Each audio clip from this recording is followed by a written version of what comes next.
All right, let's say we're coping our piece on the right into our piece on the left. Entertainment purposes only. Don't use a staple gun on your baseboard.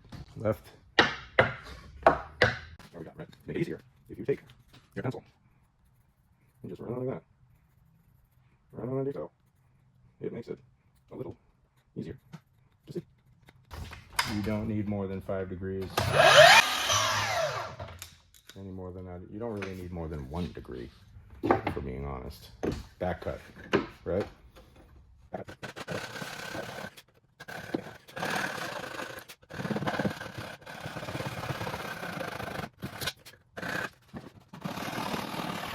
Now, if you are coating baseboard, pre-primed, finger drive baseboard, and you need, as a finish guy, if you call yourself a finish guy, if you need a sander, you need to go back and learn how to use a coping saw. Just my opinion, though. Look at that. Nice and beautiful. Nice and pretty. Wipe the pencil lines off. Don't be that guy. Oh, yeah, I'm on.